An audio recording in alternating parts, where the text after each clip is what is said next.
dal leen ak jàmm ci AGT News chaîne bi leen di jox xibaar yi wér te wóor abonné leen ngir dara bañ leen a raw. AGT News. Si vous me permettrez de faire une petite digression, l'occasion pour moi de magnifier ma présence ici à la RTS, la chaîne nationale, la chaîne de tous les Sénégalais.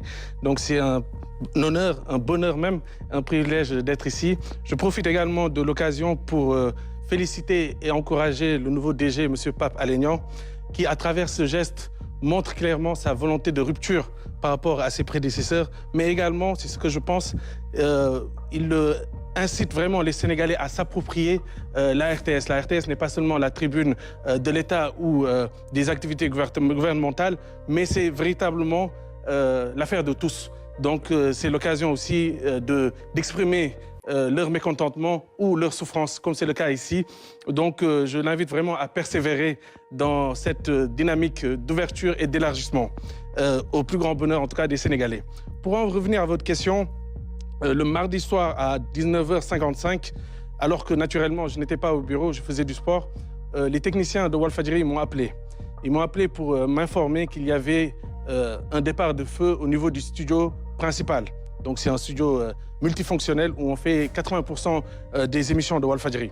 Quelques minutes plus tard, grâce à l'utilisation des extincteurs du bâtiment, on m'a dit que le feu était maîtrisé.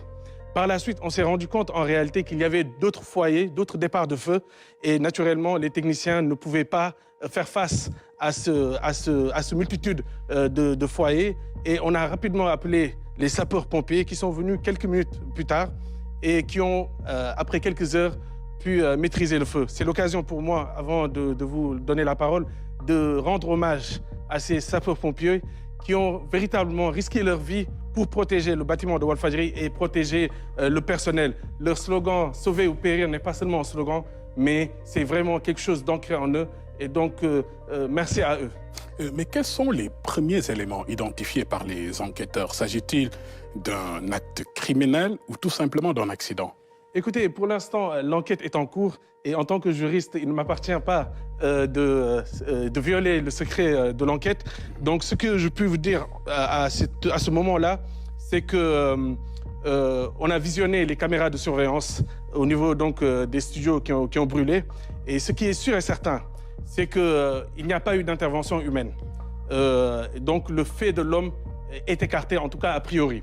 Donc, mais ce n'est pas pour autant qu'on doit écarter la thèse criminelle ou privilégier la thèse accidentelle. L'hypothèse d'un court-circuit, votre élément en fait référence, est une hypothèse qu'il faut prendre en compte, mais il y a d'autres hypothèses aussi, je pense que les enquêteurs vont les dévoiler par la suite, mais il est fort possible que le fournisseur d'électricité ait envoyé une charge trop importante ou à contrario, une charge trop faible et que les machines n'ont pas pu faire face à cette surcharge ou le contraire. Donc à ce moment-là, en tout cas, on ne peut pas dire concrètement ce qu'il en est. On laisse les enquêteurs faire leur travail, les experts mener ce travail-là et de nous dire concrètement ce qui s'est passé. Donc, c'est ça. Et avant cet incendie, quelles étaient les mesures de sécurité à incendie au sein même de l'immeuble abritant le groupe Walfadjri? Merci. En réalité, on avait pris toutes les mesures pour justement prévenir de tels incendies. Tout d'abord, on a énormément investi dans l'acquisition d'extincteurs, dans l'acquisition de détecteurs de fumée, dans la formation du personnel pour justement prévenir tout. Les pompiers ont salué le fait que le travail des techniciens, dès le début, avec l'utilisation des extincteurs, ont permis, en tout cas, ont facilité grandement leur travail par la suite. Donc, pour vous dire que nous ne sommes pas suicidaires, on se serait passé, mais allègrement, de ce qui s'est passé. Malheureusement, c'est la volonté divine et en tant que bon croyant, on doit l'accepter. Mais on avait pris toutes les mesures idoines pour éviter un incendie. En tout cas, on a limité les dégâts puisqu'on déplore des dégâts matériels, mais fort heureusement, pas de perte en vie humaine. Mais ces mesures ont-elles fonctionné parfaitement? Écoutez, ces mesures ont fonctionné dès lors qu'on a limité les dégâts. Vous savez, on aurait pu, vu l'ampleur des dégâts, on aurait pu déplorer des pertes en vie humaine. Maintenant, il faut savoir que nous attendons une enquête approfondie de la part des autorités judiciaires pour savoir réellement l'origine de cet incident. Pour l'instant, nous sommes dans l'attente, dans l'expectative du travail des autorités pour pouvoir tirer les conséquences.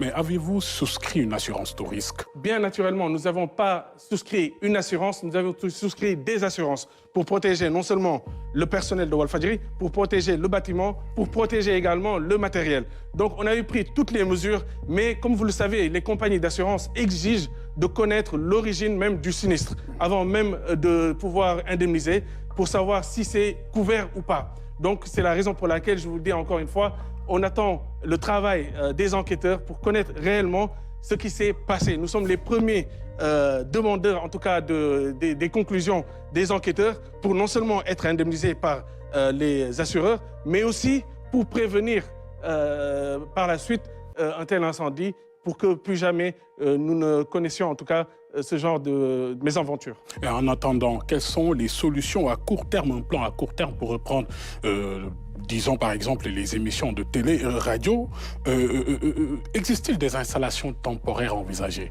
Écoutez, actuellement, on est en train de travailler naturellement pour reprendre le plus rapidement possible. Vous savez, le jeune entrepreneur que je suis, si je pouvais dès ce soir même reprendre le signal, je l'aurais fait. Mais bien sûr, le principe de précaution nous commande d'y aller avec prudence et avec précaution pour ne pas réitérer ce genre de mésaventure, ce genre de tragédie.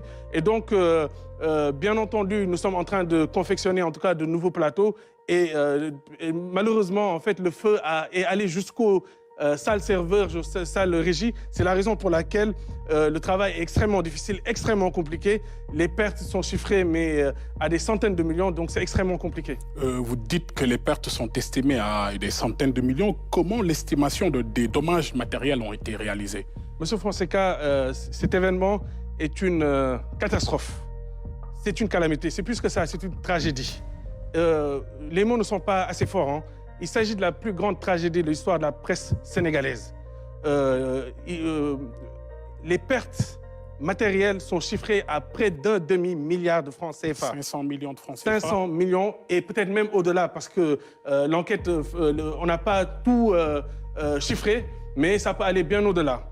Les pertes sont colossales et énormes. À une époque où la plupart des maisons de presse et les plus prestigieuses peinent à payer les salaires convenablement. À une époque où la plupart des maisons de presse et les plus prestigieuses peinent à payer des charges les plus élémentaires, à une époque où la plupart des maisons de presse et les plus prestigieuses connaissent des difficultés, des tensions avec leurs syndicats. Aujourd'hui, Walfadjri fait figure d'exception. Il a toujours payé ses salaires à temps et convenablement. Walfadjri n'a jamais connu de mouvement d'humeur de la part de son personnel. Walfadjri aujourd'hui, et on le doit naturellement au père fondateur, M. Sidy Lamine Niasse, qui a toujours veillé à l'exemplarité et à la crédibilité de son organe de presse. Malheureusement, le coup du sort aujourd'hui s'abat sur nous et c'est vraiment difficile, c'est un choc. Tout à fait. Une dernière question. Qu'attendez-vous des autorités de ce pays, de la RTS, la chaîne mère, mais aussi de ces Sénégalais, ces sympathisants de Walfadjri? Écoutez, les autorités, tout d'abord, je tenais à remercier le ministre de la Communication qui est venu d'Ardar le mardi, 1 heure après l'incendie. Et lorsqu'il est venu, naturellement, le courant était coupé et les pompiers continuaient donc à maîtriser le feu. Donc, il est venu exprimer sa compassion, s'enquérir de la situation et exprimer sa compassion, sa solidarité envers le groupe Walfadjri. Il a également informé qu'il allait aider Walfadjri. Nous attendons naturellement qu'il joigne le geste à la parole, mais nous l'invitons également à revenir à Walfadjri parce que ce soir-là, on ne pouvait pas voir l'ampleur des dégâts. Il a même eu cette formule qu'il y avait plus de peur que de mal. Mais le lendemain, on s'est rendu compte qu'il y avait plus de peur et plus de mal. Donc nous l'invitons à revenir pour voir vraiment l'ampleur de ces dégâts. Nous invitons également le Premier ministre, M. Ousmane Sonko, qui a toujours exprimé sa solidarité, son affection sans faille, son soutien à Walfadjri lorsque le régime précédent avait coupé notre signal à plusieurs reprises, lorsque le régime précédent avait retiré notre licence, lorsque le régime précédent avait emprisonné nos journalistes, lorsque le régime précédent avait bloqué une cagnotte populaire, à chaque fois, M. Ousmane Sonko était venu physiquement à Walfadjri exprimer son soutien. M. Ousmane Sonko, à tout le moins, nous appeler. Donc aujourd'hui, nous attendons vraiment ce geste du Premier ministre, également du Président de la République. Parce qu'il faut le rappeler, M. Bassirou Diomaye Faye, son Excellence, lorsqu'il était candidat et que le CNRA avait interdit son temps d'antenne à la RTS, c'est Walfadjri, le seul média, qui lui a offert gracieusement, gratuitement, un temps d'antenne et qui lui a offert même un entretien qui lui a permis de se faire connaître des Sénégalais. Et je pense que tous les spécialistes en communication sont d'accord sur le fait que cet entretien a été décisif. Donc, nous attendons des autorités, pas un retour d'ascenseur. Bien sûr, nous ne sommes pas demandeurs et nous n'attendons pas de ça. Mais nous attendons à tout le moins une compassion. Les Sénégalais, le public et le personnel sont résilients. Le public comme le personnel sont forts mentalement et ils savent que Walfadjri renaîtra de ses cendres tel le phénix. Donc, je ne fais pas de soucis. Et de la RTS Et la RTS aussi. Je pense que la tribune que vous nous offrez aujourd'hui montre que la RTS aujourd'hui est véritablement la télé du peuple, la chaîne nationale. Et nous vous remercions par la suite. Je pense que nous aurons d'autres échanges plus approfondis avec le DG, M. Pape Alé Niang, qui a beaucoup d'affection et qui s'est toujours battu aux côtés de Walfadjri. Et nous lui souhaitons bon vent. Il a eu beaucoup de critiques, mais c'est quelqu'un de résilient et c'est quelqu'un de fort mentalement. Et nul doute qu'il va réussir sa mission. Donc, dans l'ensemble, nous sommes atteints.